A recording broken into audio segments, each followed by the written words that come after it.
Sveiki visi. Hello everybody. Today we have our 29th meetup, Introduction to Machine Learning Engineering. Let me quickly introduce myself. My name is Dovydas. I actually do quite a bit of in the machine learning AI community. I'm first of all machine learning team lead at Vinted. I'm also the president of the Machine Learning Association of Lithuania. I'm the data science lead of Turing College, and of course I'm the founder of Tribe of AI. So today we have a pretty exciting agenda. First of all, we are going to do community updates. Then I'll deliver a presentation, Introduction to Machine Learning Engineering. This was one of the presentations which I always wanted to give because there are so many misconceptions, there are so many uncertainty about what machine learning engineering is, what do machine learning engineers do, and I'm happy that today I have the opportunity to deliver this presentation and maybe clarify a few of these misconceptions about that. So let's start with the community updates. So first of all, I'm very happy that today we have our 5th meetup. Like joint meetup between Artificial Intelligence Association of Lithuania and Tribe of AI. I'm really happy that we joined these two communities, and we can like both of these communities can benefit from the like joint support, joint topics, joint interests from one another. And I'm happy that it's already 5th meetup. It seems that we just decided to do that just a few weeks ago, and it's already been 5 months. We also have some updates from the associations. First of all, quite a big thing. It's already happened last year, but we finally got the Lithuanian version of the association's website. So please go ahead, check it out. We finally have it both in Lithuanian and in English. We started English only. In addition to that, we have our association's member page live. It's again already happened last year, but it's still big thing. We have all our members of the association. You can just go to this association website and search people by interest, by names, by companies where we work. So you can like if you're looking for somebody to talk about computer vision, you can just get who is in the association, who is in computer vision. You can get the companies which deal with computer vision, and so this is kind of our API, if you will, for the members of the association, so you can understand what who we are and what our interests are and how we can help you. So if you, of course, if you want to join the association yourself, if you are an AI expert, or even if you are somebody who's still learning artificial intelligence, but who's doing that with clear purpose and goal of becoming a member, of becoming an expert. So I think becoming a member of the association is a great thing for you. So you can meet new people, you can participate in like organizing events, you can participate in other activities, you can pretty much be in the center of Lithuania's artificial intelligence development and community. Also, we are looking for mentors for Tribe of AI Academy. I might have told you last time that we are starting 2 new teams for the Tribe of AI Academy, and this is actually going to happen next month.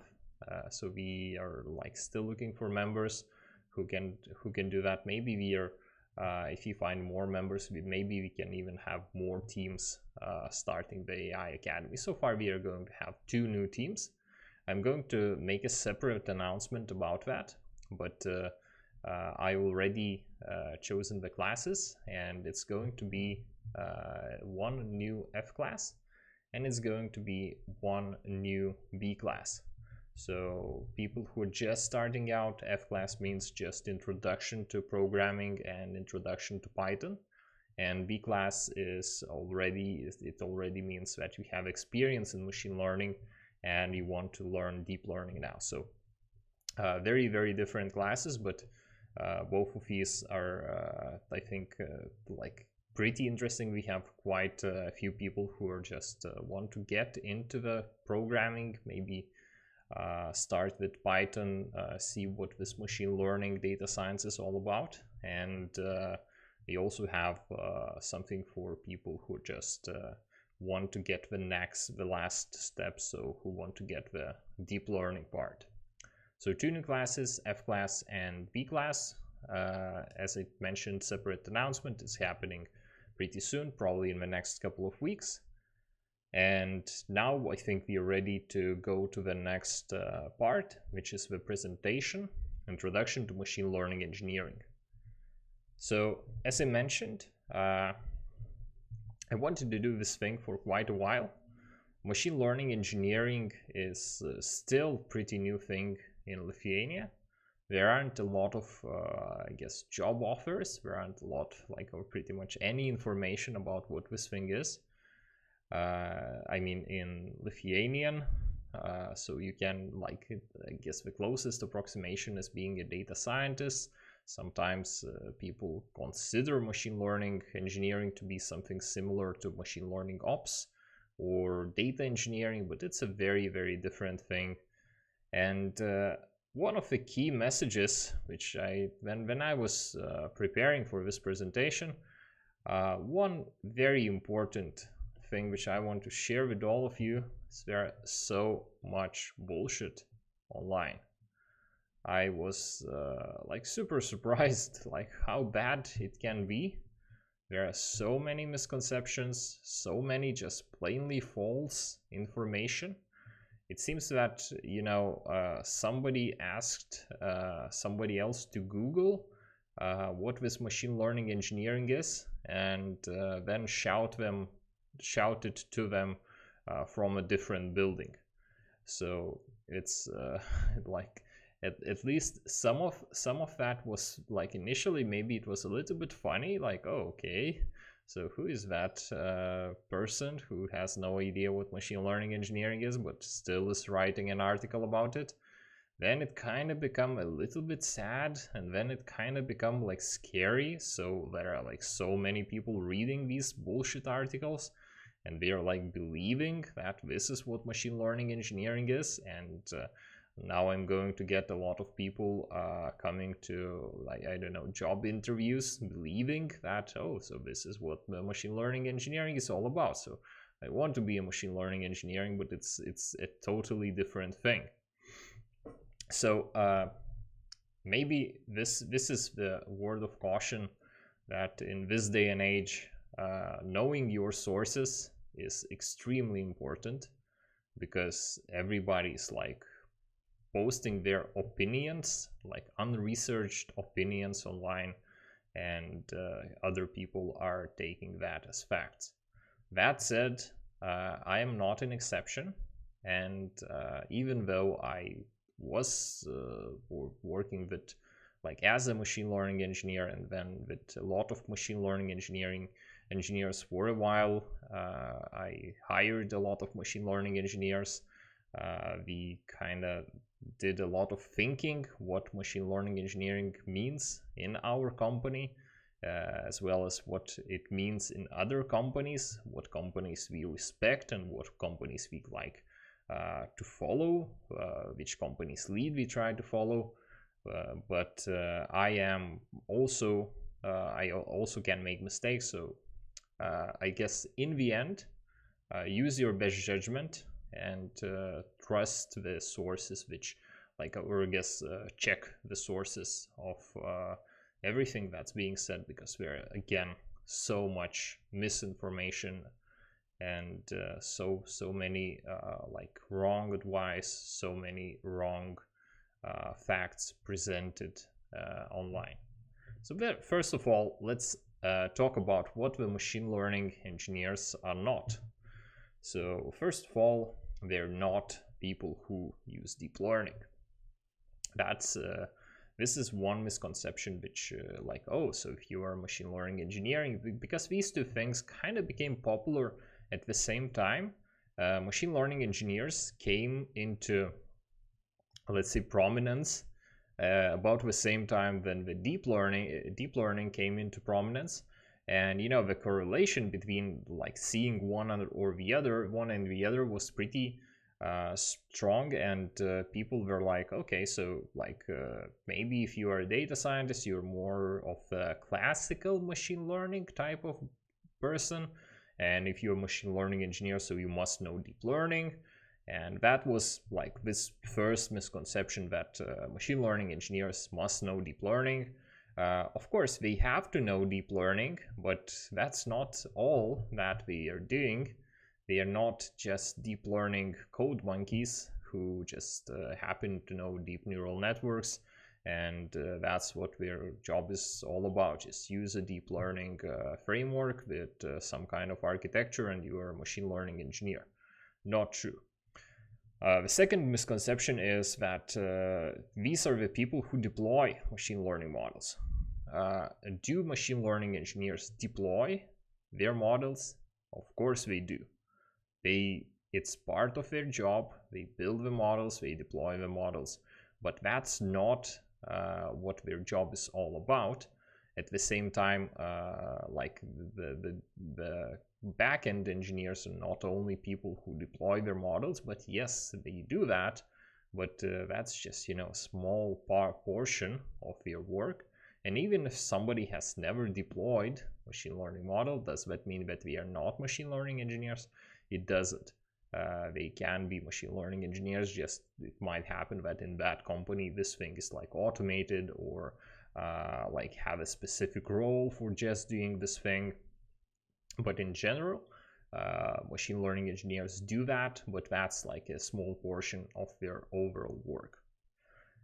Do machine learning engineers build machine learning platforms? So this one is closer to what ML ops people do. And machine learning ops also deals with deploying the models. Maybe the second and the third one are like much more of like in line what the machine learning ops people do, but the same thing with the DevOps. There is just no such thing as people who just deploy the models, or no such thing of people who just build the platforms.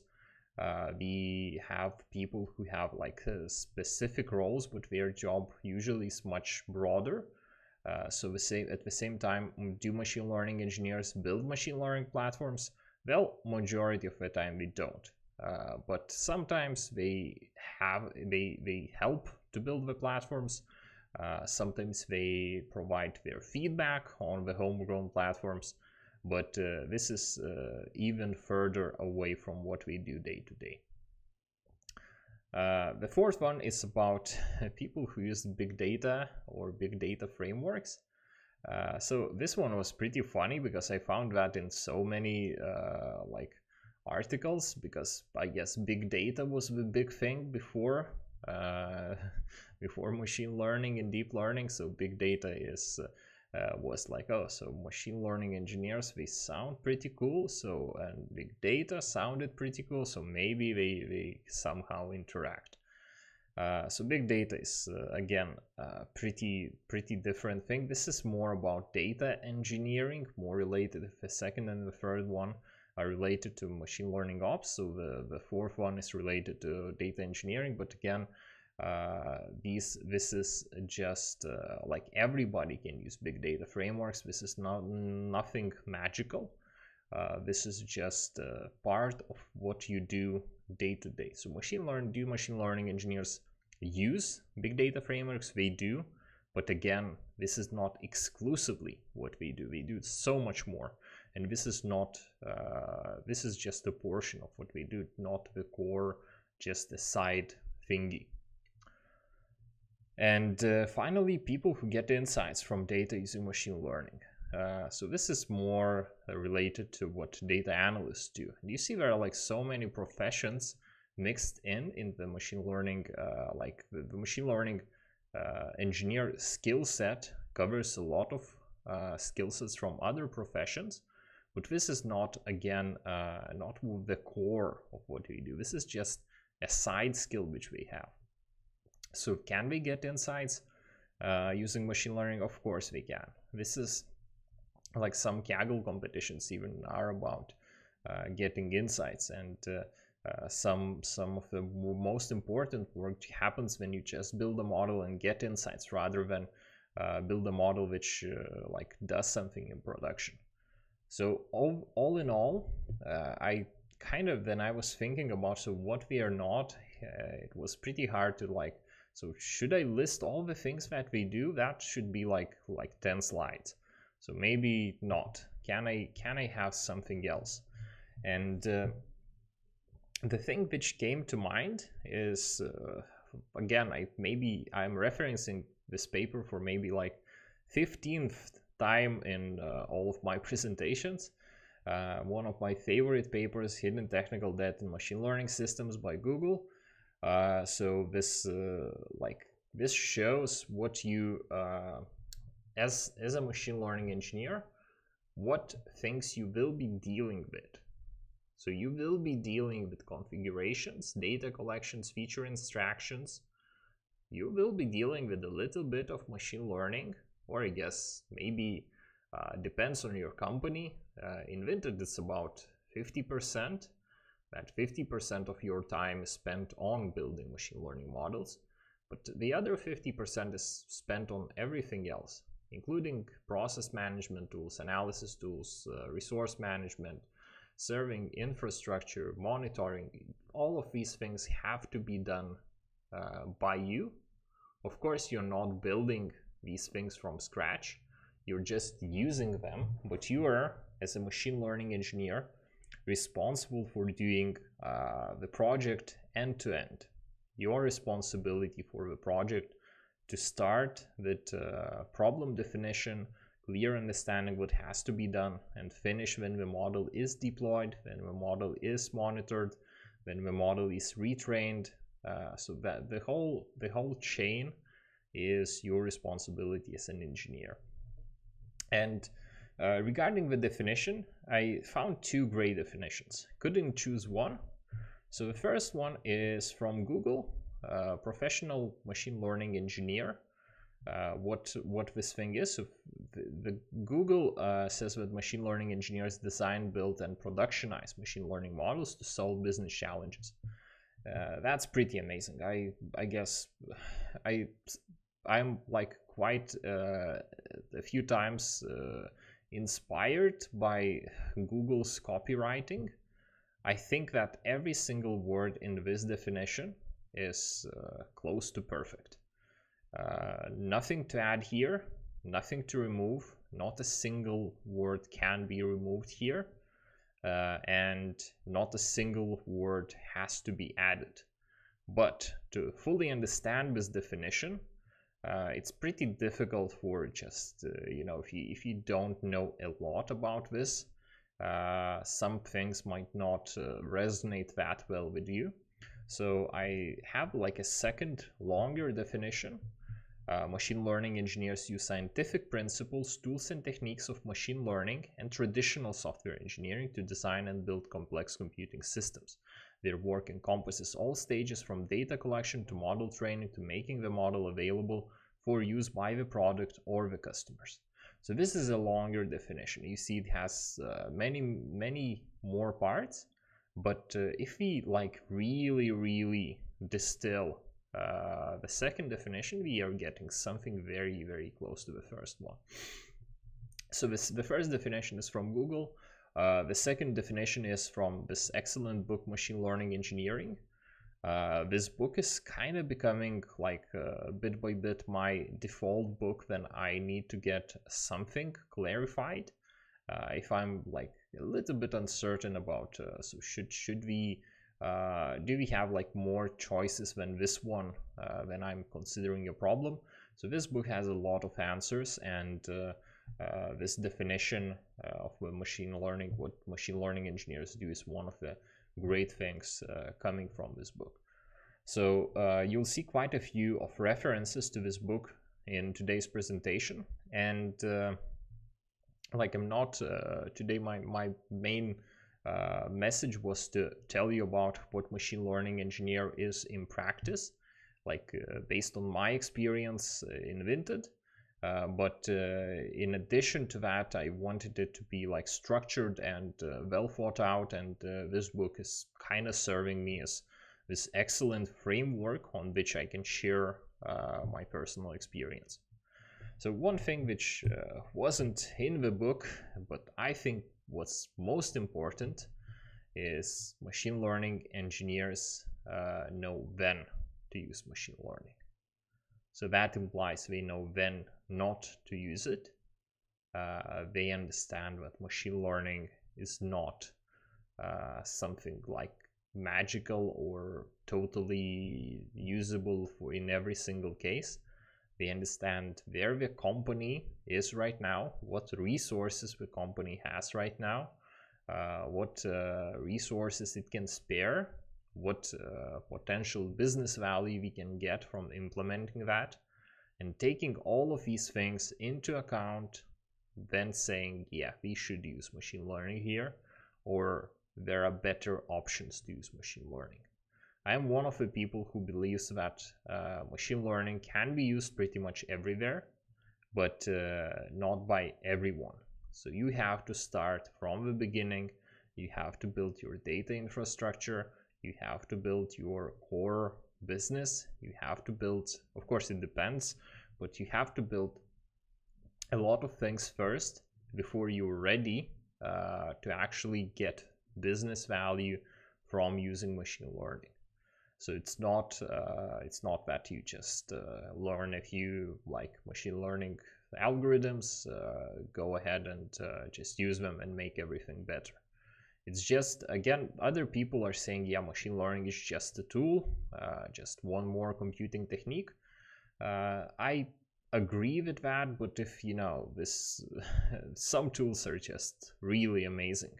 Machine learning is one of these tools which are really amazing. Yeah, it's just a tool, but probably one of the more impactful tools.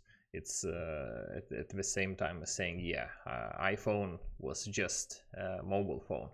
It was a mobile phone, but at the same time it was totally different thing, which changed, no, if not everything, it changed significantly how we use these mobile devices. So in my point of view, machine learning is very, very powerful, but knowing when to use it is the most important thing. Some people have this, and maybe pretty correct idea that why not data scientists? We had data scientists, and data scientists were like pretty much the title given to everybody who done anything with data. Sometimes data analysts were called data scientists. Sometimes data scientists focused mostly on analytics and business insights. But in the end, in the industry, we are, at least the things, the companies which I like, the companies which I follow, seem to understand that the broad set of responsibilities, like one person cannot have that many things to do. If they are responsible pretty much, if you have just one role responsible for everything data related, it's not going to end well. We have the same thing with traditional software engineering. We don't have just, you know, software engineer and you do everything. You do HTML, you do backend, you do server administration. We used to have that. We used to have a programmer, which was a person working with computers, who could fix your Windows installation, fix your printer, code something, make you a website, and in the end solve computer science problems as well. So it's of course, like it's so funny today to think that one profession can serve everything that's needed in a company. So the same thing I think is happening for data scientists. It's just like if machine learning engineers have a lot of responsibilities, so but these responsibilities have like a single core. They, like, if you go back to the definition, it kind of becomes clear. So what the role is all about. So data scientist, and by the way, I love data scientist. It's an amazing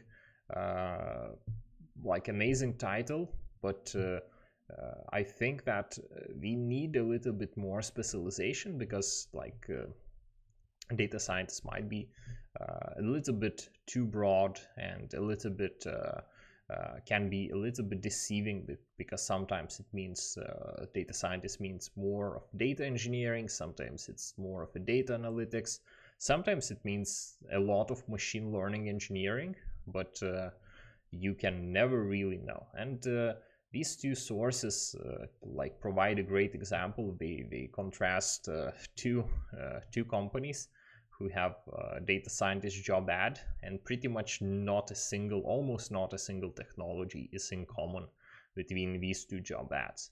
And this kind of shows how broad of set of responsibilities data scientists have to know. It's kind of needs to have a separate, more well-defined role. So what I want you to take from this is, first of all, I think don't take this as a criticism of data scientists. I think that maybe programmers back in the day were amazing people who knew a lot of technologies, and they could do pretty much everything computer related, but there is a need to specialize, and I feel that this need to specialize is also coming to this data world, and data scientists, this title is kind of too broad. It's hard to say what, if you are a data scientist, what you actually do. Let's go to the most important thing. So when to use machine learning, and I said that machine learning engineers know when to use machine learning. So let's see what do they know, and how to actually how to come up with a good set of rules to know when to use it and when not to use it. So this is from the book Machine Learning Engineering, and it's extremely relevant to what we are actually experiencing in practical projects, in practice, when we are doing business machine learning projects. So then we have something. We have some projects when it's just to code this thing, to hard code all the parameters, it's just a nuisance, and these are changing. So we have to constantly do analysis and then update these hard coded parameters. You're just when you're doing it, it feels wrong, and you know that okay, so this thing has to be solved with something automatic and something learned from the data. So that's the second one. The first one is too complex for coding. So any unstructured data problem, pretty much, and a lot of structured data problems, but sometimes it's just there are things which have more than 3 or 4 parameters, and that's pretty much the limit that you can code yourself, learned from the data. Then it's perceived problem or unstudied phenomena. So this is I wouldn't say that we deal with this a lot in practice. Maybe it's more of a we don't necessarily use machine learning engineering from that, but machine learning models are very capable of helping us understand this new phenomenon. So we can just say, okay, so this is the target, these are the features, so what can we find out from this data set about this thing? And lots of the time it turns out that machine learning problems can be machine learning models can help us understand the problem. Finally, then it's cost effective. So again, sometimes it just requires you to use super large models, and the problem isn't so important. You have to use just too large of a model, or spend too much time researching how to solve a problem to justify that this thing needs solving. It's more of a machine learning research type of thingy, but not machine learning engineering type of thing. And then not to use machine learning. So first of all is then every action of a system decision made by the system or change in the system behavior must be explainable. Machine learning models are like increasingly not black box, increasingly transparent, but not like if everything has to be explainable, then maybe I wouldn't start with machine learning. I would start with like just classical programming or like pretty much programming, and then if that's not working, then I would try machine learning and then try to build in this explainability at every single step. I think it's doable, but it's definitely going to like make the project multiple times more difficult. Then sometimes just getting the data is extremely hard. Maybe you cannot observe the data, maybe you cannot label that yourself, so maybe sometimes it's just getting the data is so hard that you cannot just do a machine learning project on that. The most important of those, sometimes people just, oh, so we can use machine learning here, but using software development pretty much always means it's gonna cost less, it's gonna be deployed faster, and it's going to be maintained easier. Machine learning is very like compared to like classical software engineering, it's very new, and like the tools are still in their infancy. There are like the people don't know how to work with them, and it's just making everything slower and costlier. So if you can do anything, if you can do the same thing without machine learning, it's definitely the best idea not to use machine learning. But it's, again, it has to be as good. If you can do like half of the, imagine you have like twice the error just without machine learning. So yeah, you have to calculate how much one misclassified example is going to cost you, and maybe it is like then maybe it's worth using machine learning. And finally, then a simple heuristic would work reasonably well. So we'll go into the baseline models a little bit later, and you'll see that sometimes we can do this baseline model, and yeah, that's like so nice. Let's deploy the baseline. Let's deploy something without any machine learning, just a statistical model, and that's it. Talking about baseline models, let's talk about what what terminology we use in machine learning. So let's start with what are parameters and hyperparameters.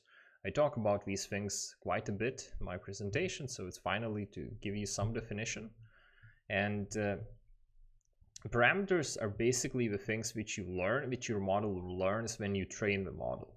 So if you do have a model train, it can be any model, but like usually pretty much all the models have train method, and this train method tunes the parameters, or also called the weights of the model.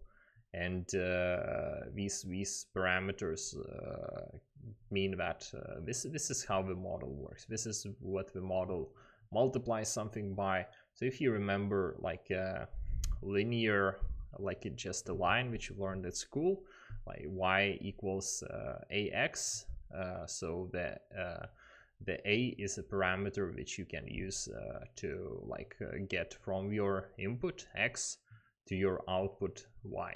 So tuning the a so that it matches your data set means tuning the parameters. Hyperparameters, on the other hand, is anything that's how you would get to this model without taking the model's weights into account. So hyperparameters are set before the training starts and tuned through hyperparameter search algorithms. So what can be a hyperparameter? It can be the architecture. It can be the type of model. So searching for hyperparameters can mean you can be choosing to use a neural network or gradient boosted tree or just a simple logistic regression. that all of these are hyperparameters. If you're using neural networks, it can mean architectures of neural networks. It can mean how many layers should the neural network have. It can mean what type of like activation functions are you using. All of these things are called hyperparameters, and you're also searching through them, but you're not using a training procedure to search through them. You're just going to use some kind of search algorithm. Popular search algorithms are elastic band, also grid search CV, and or I guess grid search CV is just cross-validation from the algorithm, and also randomized search. So these like there are many more, but these are the popular ones. Also one more is Bayesian search. Then let's talk about the training and holdout sets. So one like very common misconception is people don't understand how like we have these three splits. We split the total data set into three parts. We have training set, validation set, and test set. Validation set is sometimes called also development set. Both validation and test sets together are called holdout sets. Why holdout? Because you're not using them to train the models. So since I just told you about parameters and hyperparameters, so these have very nice relation. Training set is used for finding the model's parameters. That means training set is used in training the model. Well, a pretty good name, right? Validation or development set is only used for finding the model's hyperparameters. So that means you are searching through the hyperparameter space, and you are measuring your model's performance using this validation or development set. And finally, when you find the perfect architecture or the perfect algorithm, and you find its weights, then and only when you're allowed to use the test data set, which says how your model, what's the expected performance of the model, then it's going to be deployed in production. So this is your final check before you're putting your money on the line, before you're allowing your users to see the model. So this test data set is very, very important because it can prevent you from a lot of mistakes or even financial losses if you just deploy a model which like has a data leakage or has some other problems.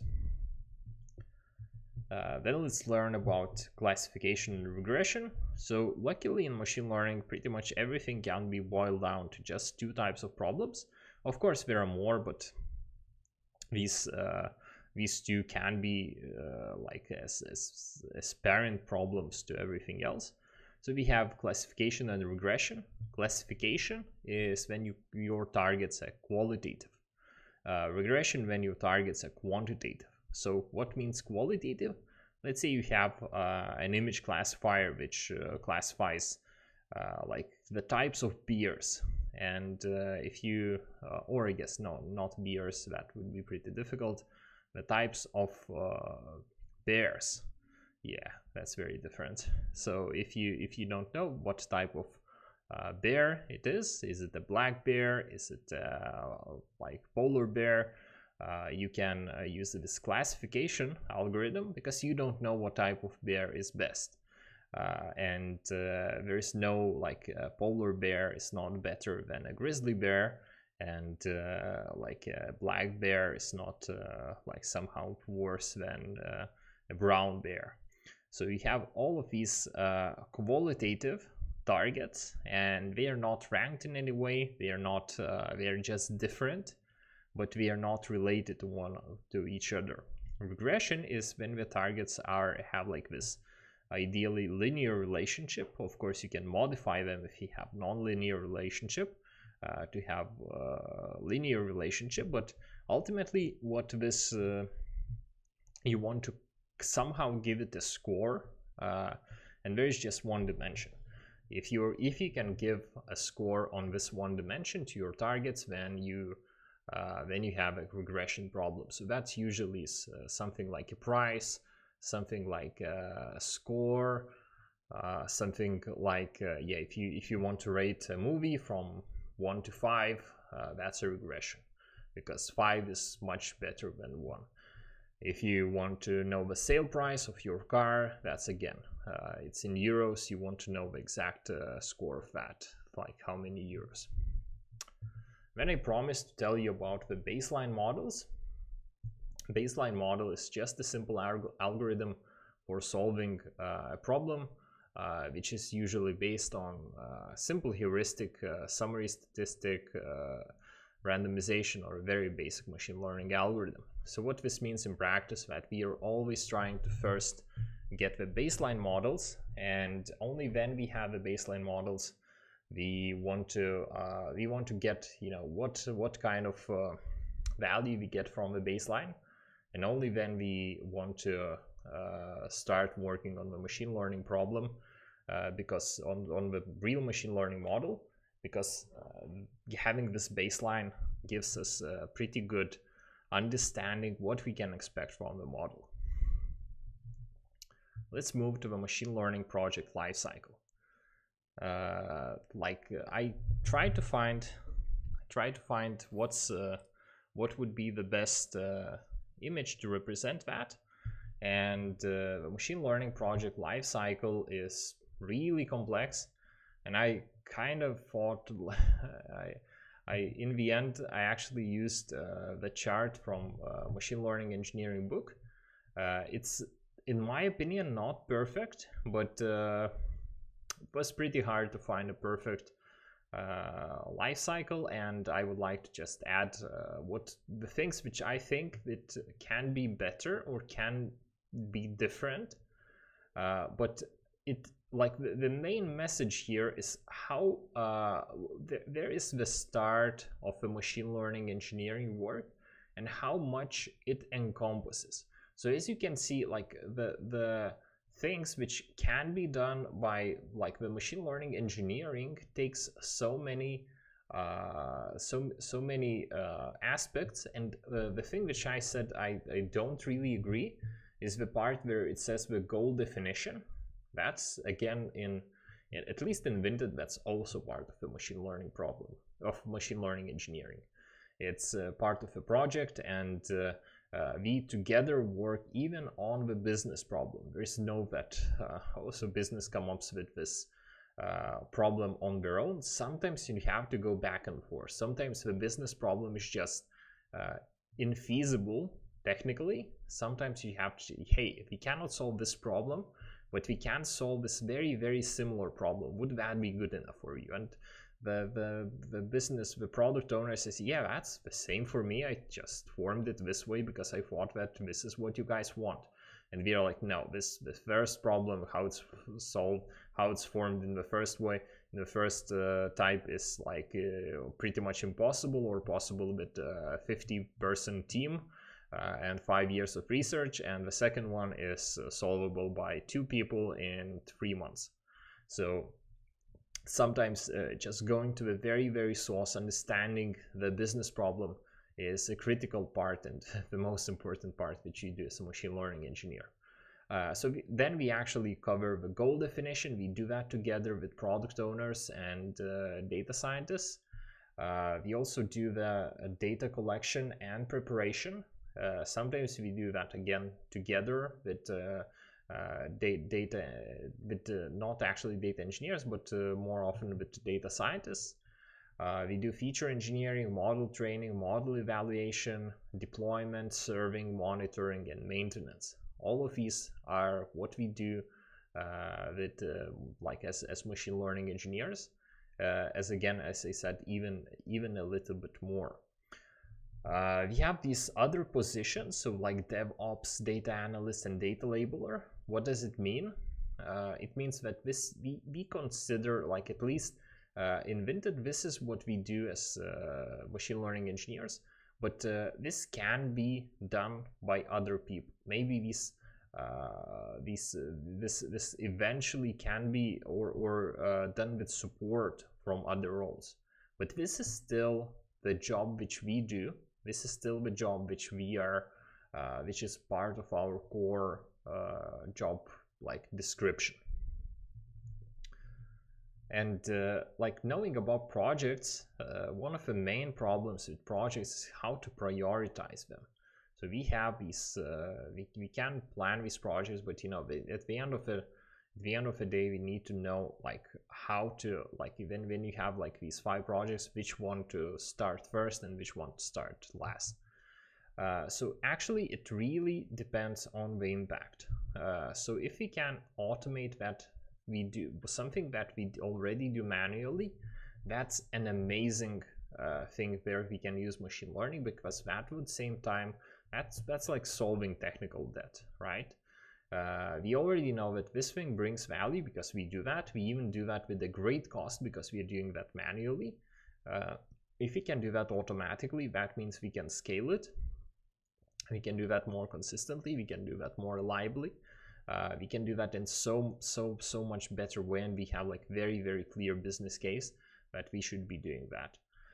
The second one is we can improve something that we already do automatically but without machine learning. So something which we have to like constantly maintain, something which we have constantly tune. Again, it's very easy to find business case for that because that's already happening. So it's a very like not a lot of like additional stuff which we need to add to justify the impact.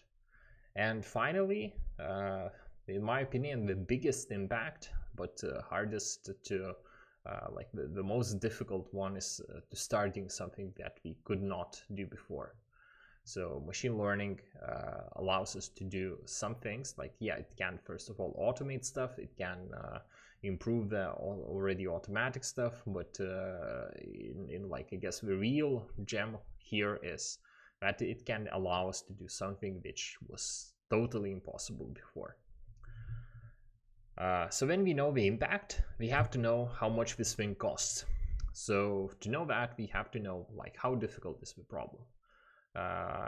Again, the baseline models is one of the best ways. Like previous experience usually is useful, but since almost always the data is different, it's super hard to just take experience from one project and then transfer it to the current project, because like just one change in like how much data you have, or like what's the frequency of data, or even how good the labeling is, can change how your project is going to end up. So understanding the difficulty of a problem usually goes through a baseline model, usually goes through a POC, and these things are just not very, like, you have some intuition how hard it's going to be, but it has to be checked pretty much always.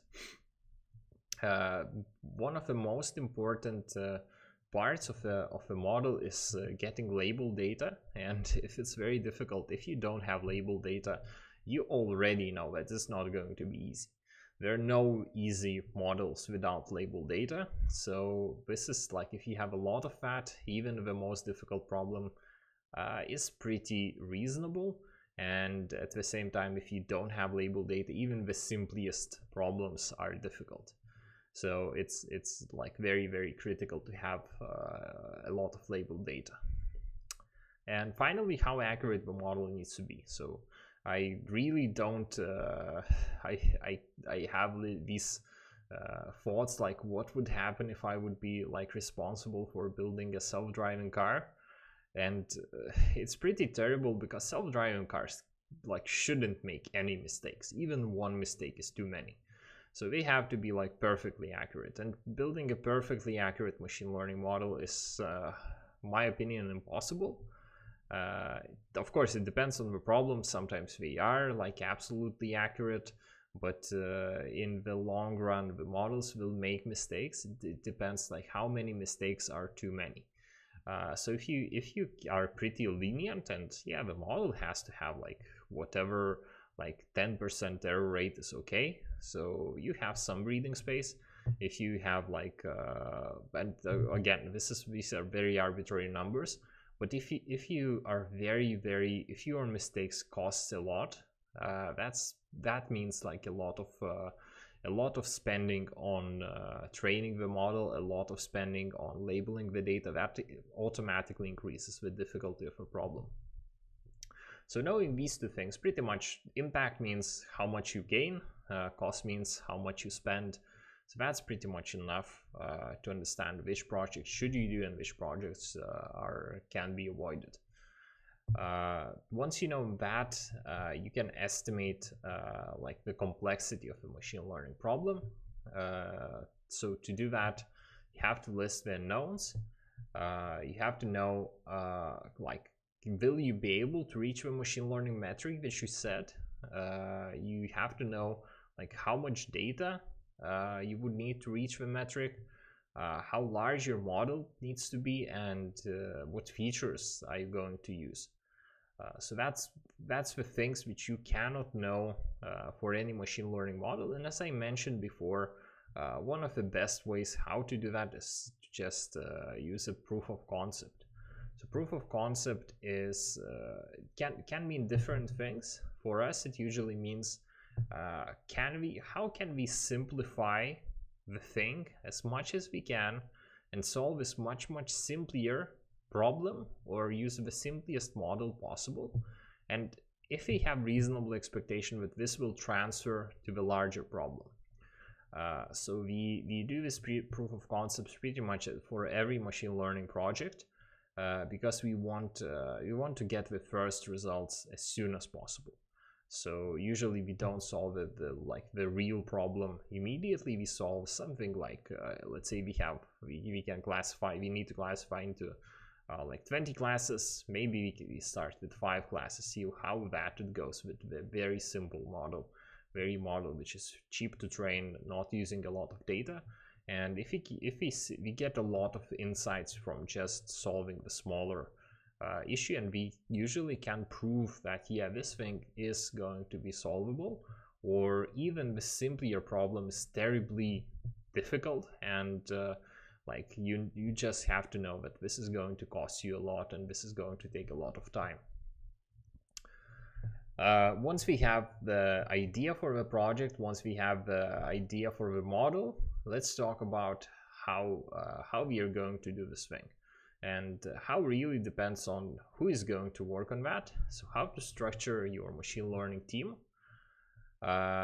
This is the thing which we've done in Vinted, and we have a machine learning team now. We actually have like 2 machine learning teams in addition to a data science team, and in addition to a machine learning ops team. So this is a thing which we have some experience with. It's really not easy, and I think the most important thing on which it depends is the maturity of machine learning in your organization. So if you have a lot of, or maybe even maturity of data in your organization, even if you have like if you don't have machine learning engineers, but maybe you have like data scientists and data engineers, and maybe the data is like in a pretty good shape, so you only need to up your game with the models. So that would be a pretty like good way to start. But if you have nothing, then yeah, you have to have a different team if you have no data infrastructure versus if you have like quite a bit of existing data infrastructure. What's important to understand is that the level of maturity is not going to be uniform in your company. So some domains will have more experience, the others will have no experience. Some of them will have used some machine learning, the others haven't, and this like first kickstarting is going to be pretty different for different teams. And kickstarting is actually the next step which we should do. Once you have a problem, once you have a team, you need to do some first machine learning projects. And how we do that in Vinted, we have like these 2 levels. We have the project level, which is the virtual cross-functional team, which includes machine learning engineers, but it also includes backend engineers, it also includes data scientists, it also includes product owners, it includes everybody who is necessary for this team to succeed. So these virtual teams, they are project level. That means we don't form around some kind of product. We just get together, solve a problem, and that's it. And then go to the maintenance phase. In the machine learning level, so the core of the team is the machine, since it's a machine learning problem. So the machine learning engineers are the core, and how we do that in Vinted, we use this hub and spoke approach. So that means 2 people are always on the team, and hub is a usually more experienced person, and spoke is somebody who is like dedicated to this project. So usually hubs work with a few projects, and spokes are dedicated to just this one project. Also, spokes can be machine learning engineers, data scientists, even in some cases backend engineers if we have experience, and hubs are pretty much always machine learning engineers. Finally, once you have a team, once you kickstarted your first projects, you don't want your project to fail. So let's talk about the most common failure modes of your machine learning projects. Why do they fail?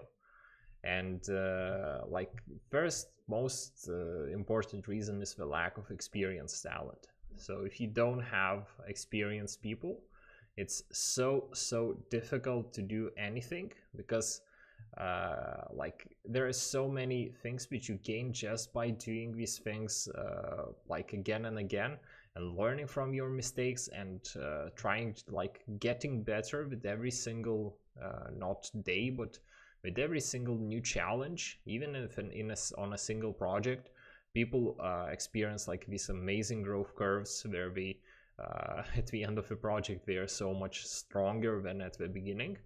But at the same time, if your whole team is inexperienced, it's extremely difficult to do anything.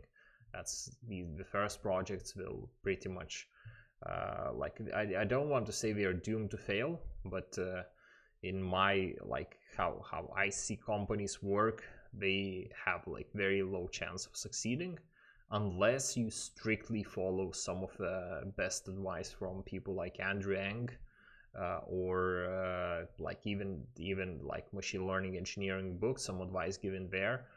That's a very good advice, but it takes experience to notice that it's a good advice.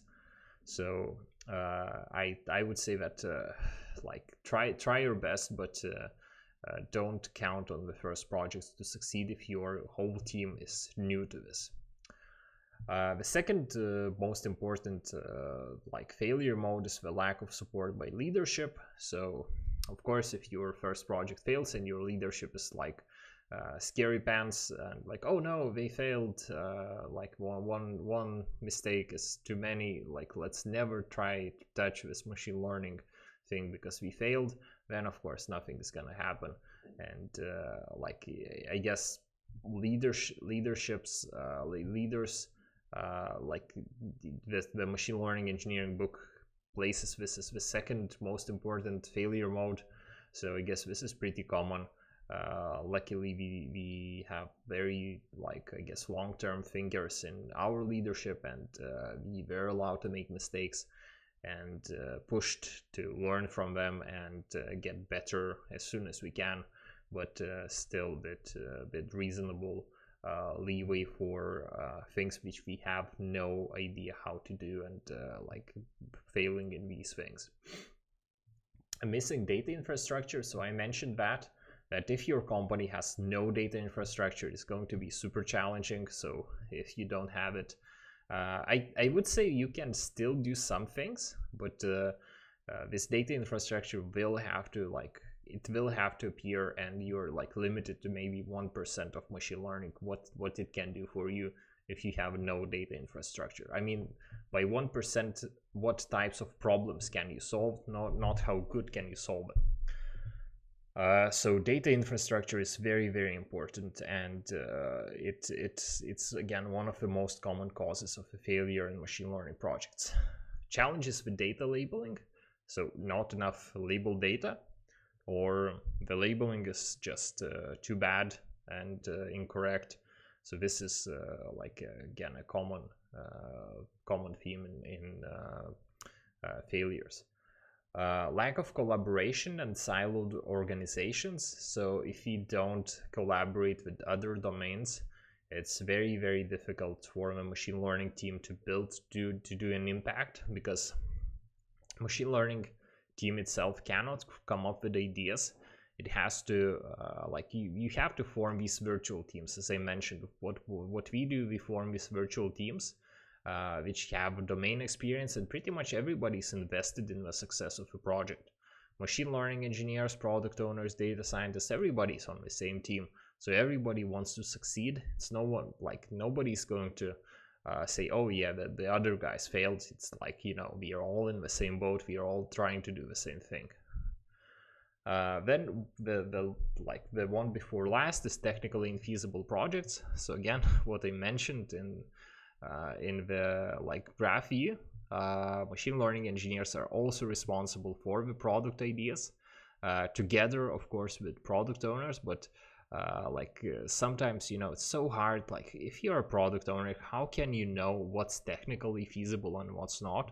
So therefore it requires this back and forth communication, oh, so this thing which you want, it's not possible to do, but we can do this thing. Would that be acceptable for you as a product owner? And product owner says, yeah, not really, I don't need that. Maybe you can do this other thing.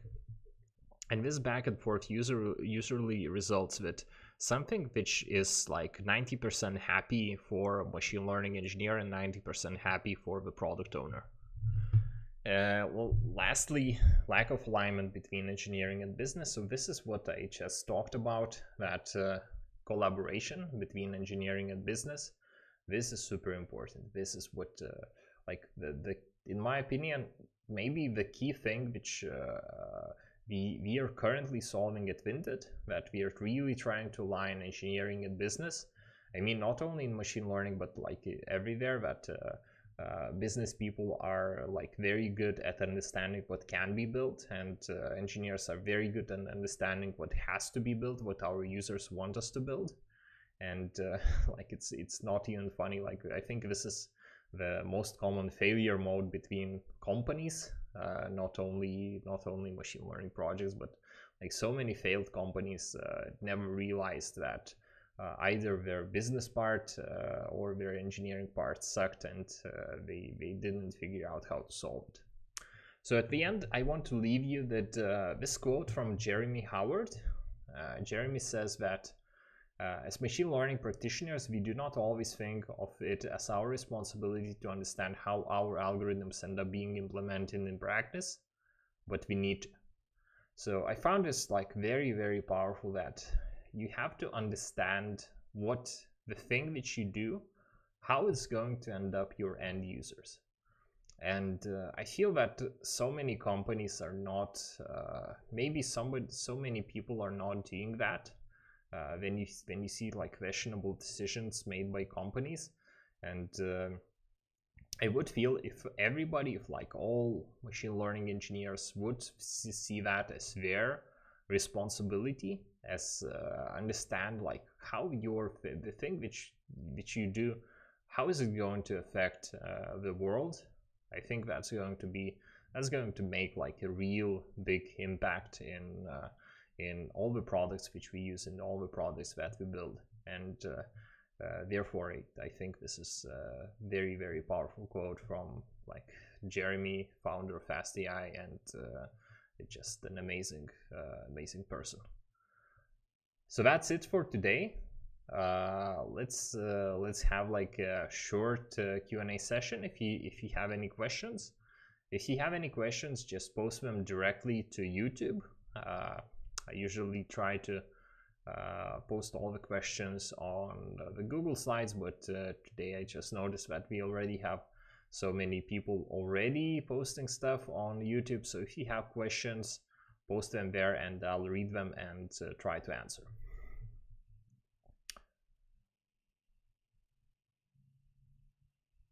Yeah, so I see a question from Kestutis about AI Academy mentors. He's asking of should you know Python or Julia or R as also acceptable? Actually, only Python. I'm so sorry, but the whole course is built around Python. R and Julia are amazing languages, but in like today, Python, we live in Python world, and the course is all about Python. Eugene is saying thanks for the insights, Davide. Yep, I'm happy that you like that, Eugene.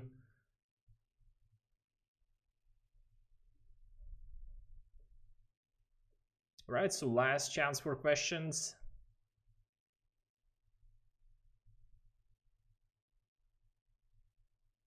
And since we have none, I'm going to stay for a few more minutes on YouTube and answer if more questions come up. That said, thank you all for being here today. I hope that you get more insights on what is machine learning engineering and what do machine learning engineers do.